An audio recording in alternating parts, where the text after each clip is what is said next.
নমস্কার সকল বন্ধুদের, আমি গোপুর সংসার থেকে স্বাগত জানাচ্ছি এবং দিদি আবার ভিডিও নিয়ে ফিরে এসছে।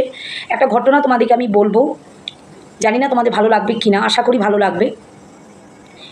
তো সেটা আমি কিছু করিনি, আমি দর্শক ছিলাম, আমি দেখেছিলাম ঘটনাটা, তাই তোমাদের সাথে আমি শেয়ার করছি। কিছু বছরের ঘটনা। আর তখন আমি কিন্তু কি বলবো, ইউটিউবে কোনো ব্লগ করতাম না, তাই আমি কারোর সাথে শেয়ার করতেও পারিনি। এখন যেহেতু করি তাই আমি তোমাদের সাথে শেয়ার করছি। আর প্রথমেই তিলোত্তমার আত্মার শান্তি কামনা করি। আজও কিন্তু সে বিচার পেল না। তার এত বড় তার প্রতি নির্যাতন, নৃশংসভাবে তাকে হত্যা করা হলো, এখনও কিন্তু কোনো শাস্তি অপরাধীরা পেল না। আর 1 মাস হতে চললেও এখনও কোনো বিচার, যারা আন্দোলন করছেন তারা কিন্তু এখনও কোনো বিচার পাননি। তো এটা কি হচ্ছে, এটাই প্রশ্ন, যে এখনও অবধি কেন বিচার তারা পাচ্ছেন না? এটা কি অমানবিক ব্যাপার বা ঘটনা বলতে পারেন? কেন তারা বিচার পাচ্ছেন না? কি রহস্য লুকিয়ে আছে এখন কিন্তু কেউ বের করতে পারছে না। আজকে তার মা বাবা কিন্তু নিঃস্ব হয়ে গেছে। তারা অনেক আশা নিয়ে তারা ডাক্তারি পড়াতে পাঠিয়েছিলেন আরজিকর কলেজে, মেডিকেল কলেজে। তো আশা তো নিরাশা হলোই, প্লাস তার মেয়েটাও কিন্তু চলে গেল সারা জীবনের মতো। সে কিন্তু আর মেয়েকে কোনোদিনই দেখতে পাবে না। তার ফুলের মতন জীবন এত কম বয়সে সে আমাদের সবাইকে ছেড়ে চলে গেছে। আজকে দেখুন সবাই কিন্তু আন্দোলনে নেমে গেছে। সাধু বলুন, সন্ন্যাস বলুন, ডাক্তাররা বলুন, জুনিয়র সিনিয়র ফিল্ম স্টার, যা বলবেন, গোটা বিশ্বটা কিন্তু আজকে কেঁপে গেছে শুধু এই তিলোত্তমার জন্য।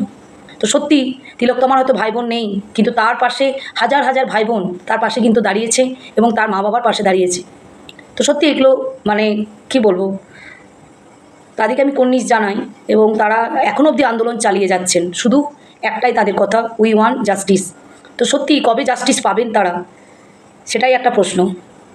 আর আমি যে ঘটনাটা আজকে তোমাদের সাথে শেয়ার করব, সেটাই তোমরা আজকে শোনো। যে দিদি দর্শক ছিল, আমি দর্শক হিসেবেই দেখেছি, কিছু করিনি অবশ্য, বা করতে পারিনি বলতে পারো। সবসময় করার ইচ্ছা থাকলেও হয়তো করা থাকে না, করা যায় না। অনেক পরিস্থিতি, অনেক কিছু তাকে বাধা দেয়, তাই হয়তো তখন আমি করতে পারিনি। তো আমি বর্ধমান গেছিলাম ট্রেনে। তো ট্রেন থেকে আমি যখন আসছি তখন একটা আধবয়সী লোক একটা মেয়েকে অনেকক্ষণ ধরেই জ্বালাচ্ছিল, ঠিক আছে। তো মেয়েটি বারবার সরে দাঁড়াচ্ছিল, যেহেতু ট্রেনটা খুব ভিড় ছিল।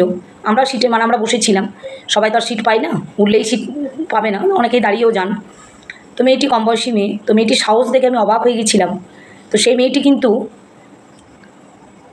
অনেকবার নিজেকে বাঁচানোর জন্য, শ্লীলতাহানি বাঁচানো নিজেকে রক্ষা করার জন্য অনেক সময় 2-4টা কথা ওনাকে হয়তো বলছিলেন, এবং ভিড় ছিলাম ঠিক শুনতে পাচ্ছিলাম না। তো যাই হোক, বোঝা যাচ্ছিল যে লোকটা বদমাইশি করছে। পরের স্টেশনে লোকটা যখন নেমে যায় মেয়েটার একটা গায়ে হাত দিয়ে, তখন কিন্তু মেয়েটাও কিন্তু ওই স্টেশনে নেমে যায় এবং ছুটে গিয়ে লোকটাকে গিয়ে সপাটে, যাকে বলে, একটি চড় মারে। কিছুক্ষণ দাঁড়িয়েছিল ট্রেনটা, পুরোটা আমি দেখতে পাইনি, যতক্ষণ দাঁড়িয়েছিল ততক্ষণ। এবং টেনে হিজড়ে নিয়ে গিয়ে ওখানে যারা স্টেশনে যে পুলিশগুলো থাকে তাদের হাতে তুলে দিল। তো সত্যি এইভাবে তার মেয়েরা যদি সাহস নিয়ে এগিয়ে আসে এবং সাহস নিয়ে দাঁড়ায়, আশা করি অনেক অনেক কিছুর থেকে তারা কিন্তু রক্ষা পাবে। আমি কিন্তু আগেও বলেছি, মেয়েদের কিন্তু সাহস নিজেকেই জোগাড় করতে হবে, রক্ষাটা নিজেকেই করতে হবে। সবসময় মা বাবা যাবে না। আজকে তিলোত্তমা যেখানে কাজ করতো আরজিকর মেডিকেল কলেজে, সেখানেও কিন্তু তার মা বাবা থাকতো না, সে একা থাকতো, বন্ধুবান্ধবরা হয়তো থাকতো, কিন্তু সে নিজে কিন্তু বেচারি নিজের প্রোটেকশন নিজে নিতে পারেনি। কারণ অনেক সময় অনেক পরিস্থিতি তাকে ফেস করতে হয়েছে, বা এমন ঘটনা তার ঘটেছে জীবনে যে হয়তো সে প্রোটেকশন নিজে নিতে পারেনি, অনেক সময় নেওয়া যায়ও না।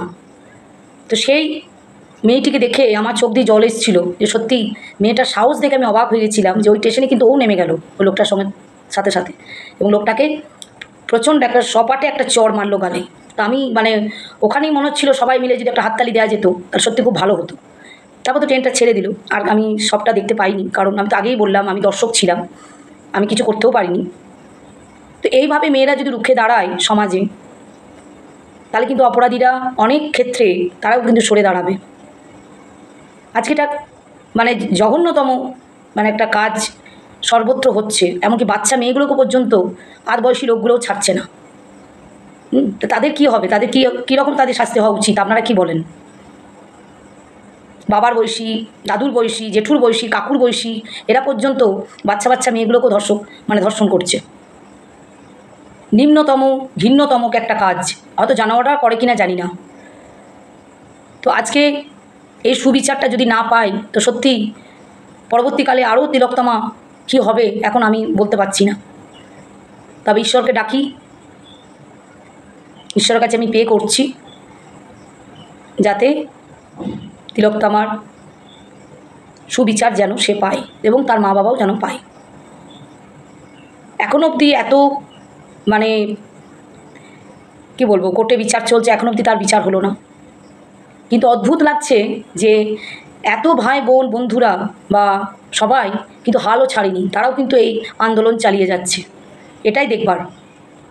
তো যাই হোক, আজকে এইটুকুই আমি ঘটনাটা আপনাদের কাছে শেয়ার করলাম। আর আপনাদেরকেও বলবো, যারা মেয়ে তাদেরকে বিশেষ করে আমি বলবো, দিদি বলবে যে তোমরা নিজের প্রোটেকশন নিজেরাই নাও এবং এমনভাবে তৈরি হও যেন নিজের প্রোটেকশন নিজেরাই নিতে পারো, কারো কোনো ডিপেন্ডেন্ট হবে না তোমরা। এটুকু রিকোয়েস্ট তোমাদের কাছে, এমনভাবে তোমরা নিজেরা তৈরি হও, নাহলে এই সমাজে কিন্তু বাস করার মতো মানে জায়গাই নেই বলতে পারো। নিজের জায়গা নিজেকেই করে নিতে হবে। আজকে এইটুকুই, সকলেই ভালো থাকুন, সুস্থ থাকুন। আর ওই মেয়েটির সাহসী, যে মেয়েটির কাজ দেখার মানে ট্রেনে নেমে গিয়ে, পরে স্টেশনে নেমে গিয়ে যে লোকটাকে সপাটে চড় মেরেছিল, তাকেও আমি কর্নিশ জানাচ্ছি। আর ওই রকম মেয়েদের সাহসটা আমি প্রত্যেক জায়গাতেই যেন দেখতে পাই বা দেখা যায়, তাহলে অনেক অপরাধী কিন্তু এমনিতেই শাস্তি তো পাবেই, এবং কমে যাতে মেয়েটার খুব বেশি ক্ষতি না হয় তার আগেই কিন্তু মেয়েদিকে রুখে দাঁড়াতে হবে।